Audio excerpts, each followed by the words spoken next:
Hey everyone, it's the weekend and y'all know it's time for more Path of Exile content, and today I've got Flicker Strike as a champion. And I know, original as heck. What can I tell you? I am the pinnacle of creativity. But before we actually begin this character's build guide, remember that Flicker's gameplay is a bit hectic and it can lend itself to nauseating situations.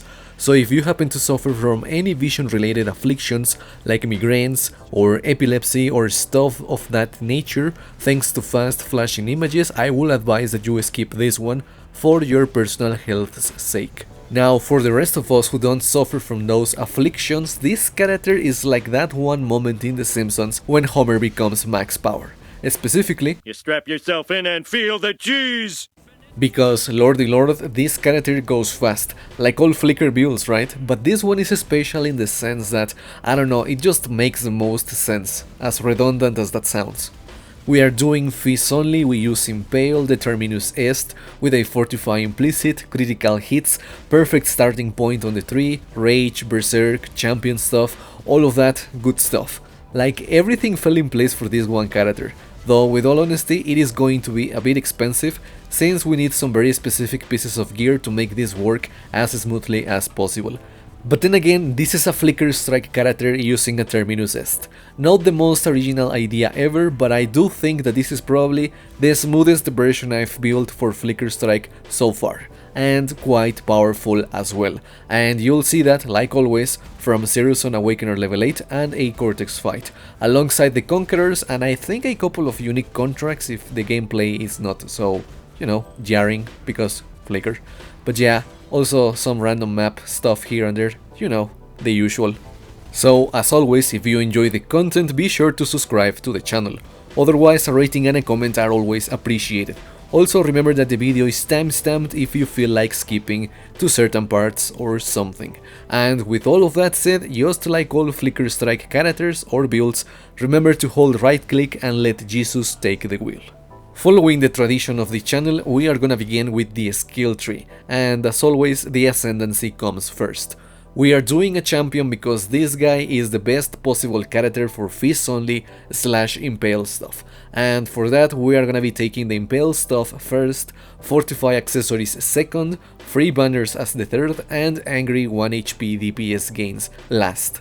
We'll be manually triggering Adrenaline with Purity of Fire and Blood magic, and it's mostly for single target damage.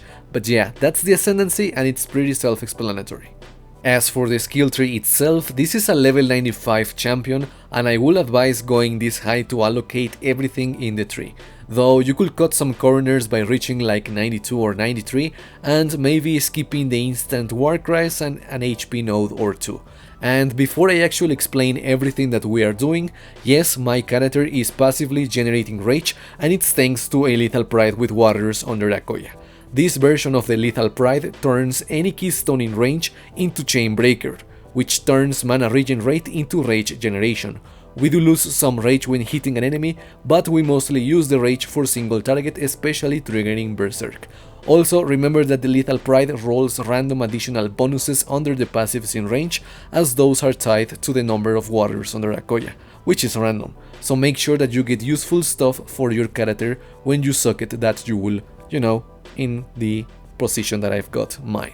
Alright, moving on to the actual skill tree, it is a bit messy, but it kinda makes sense. We want sword stuff, melee crit chance stuff on both the duelist and marauder areas, Fortify, Impale, attack speed, more Impale, a frenzy, more crit with swords, and we're also gonna be taking all the life that we can get along the way.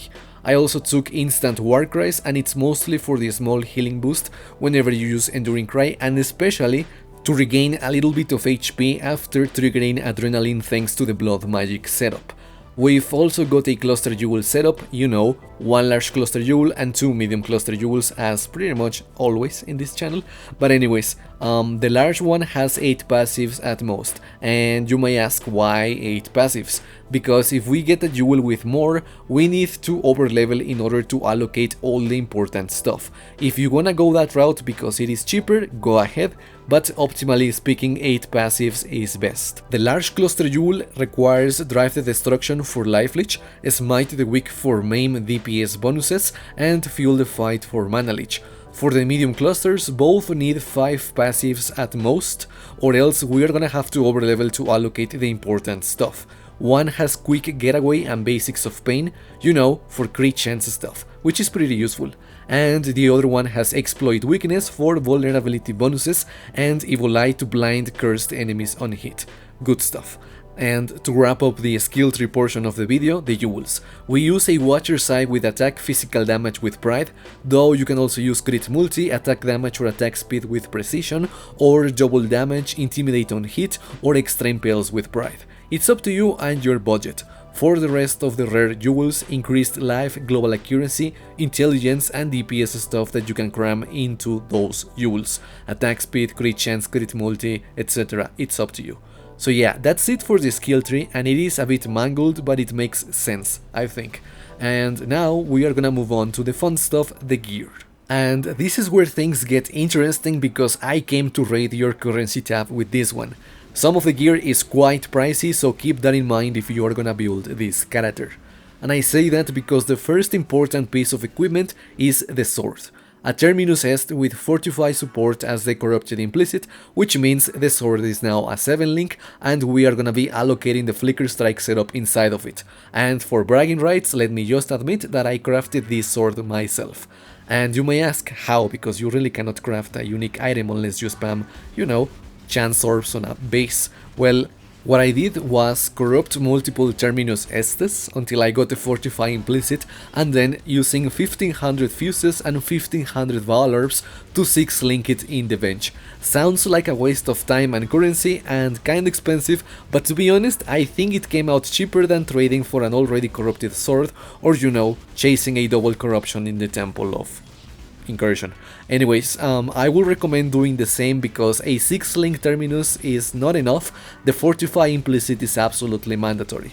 The sword itself with the corrupted implicit is the entire backbone of the build, so there is no alternative. Though I will recommend getting a higher roll on the critical strike chance because we sustain our frenzies through crits. Mine's lacking on that, but I recommend not skipping on it if you can.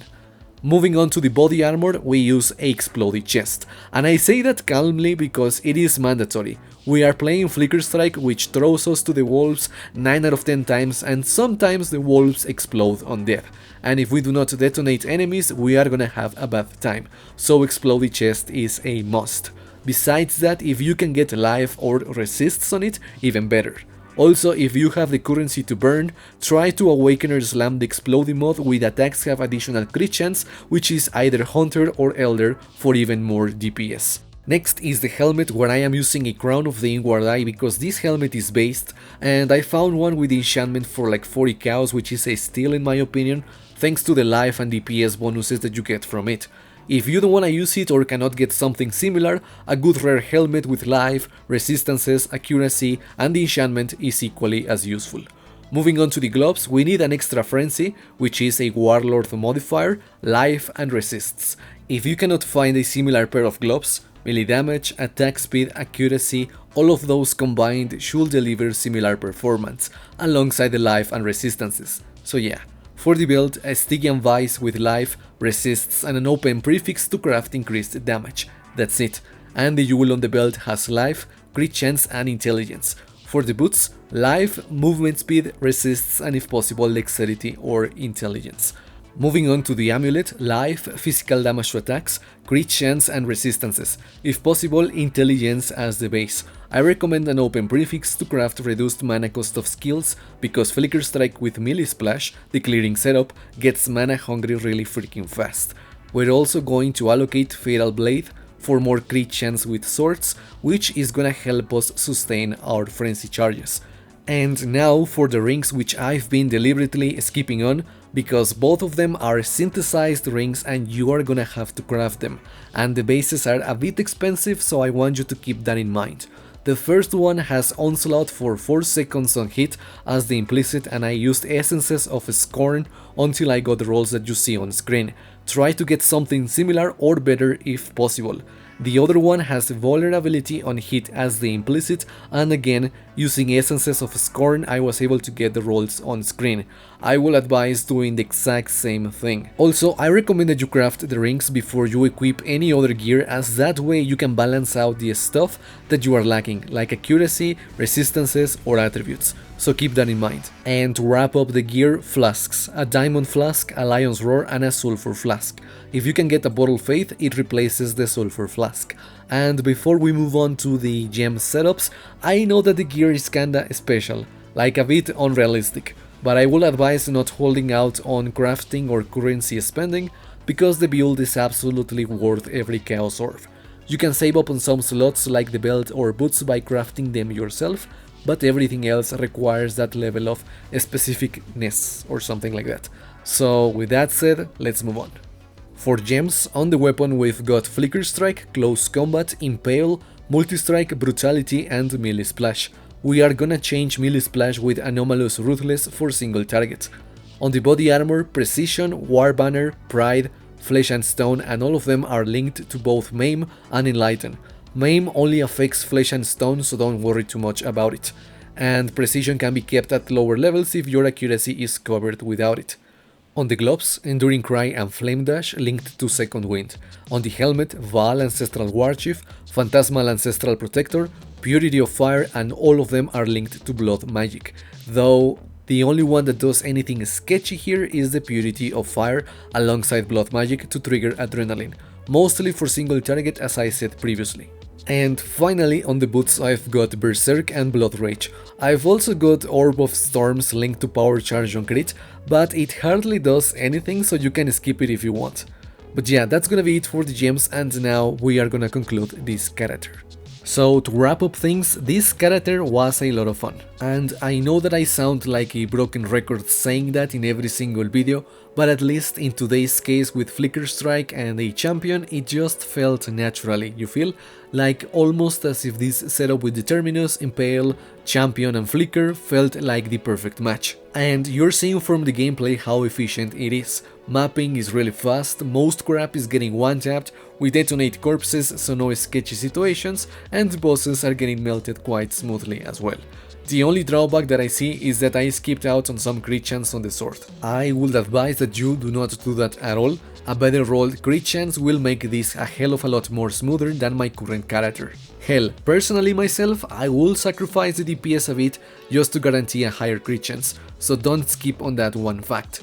But otherwise, I do give this my seal of approval. So yeah, give this one a shot if you can. And with that said, I am out of here. Thank you so much for watching, I hope that you enjoyed it. If you did, don't forget to sub. Have a nice weekend, take care, and I'll catch you again soon with more Path of Exile stuff. Peace out. This one is my own creation.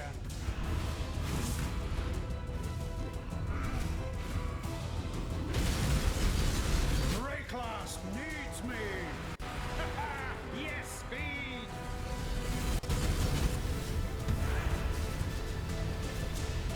I can't do this just yet. Obliterate sin! Darkness! Surround little more where that came from. Face your destruction! Be no more! No! Alpha Cosmos! What's this? A real challenge? You've finally caught my attention.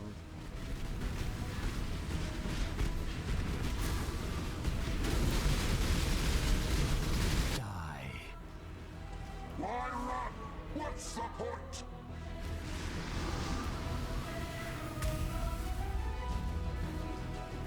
Pointless!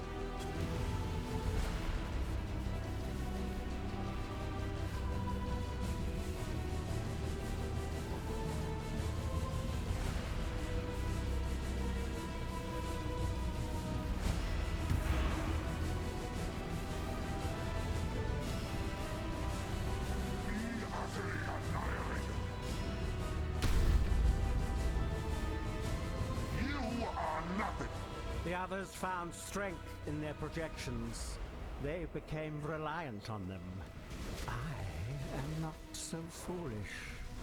Die. Be silent. Beyond, there is only horror. Die.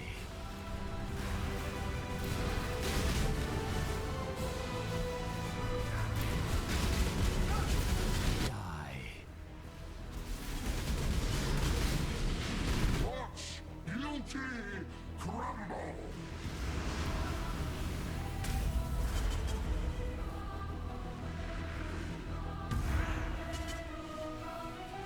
Glorious flame!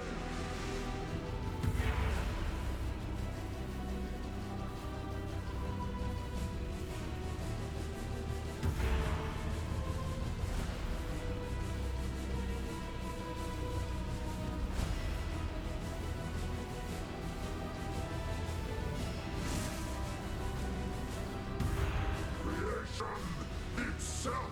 Is life really interesting enough to warrant all this pain? I can't do this just yet.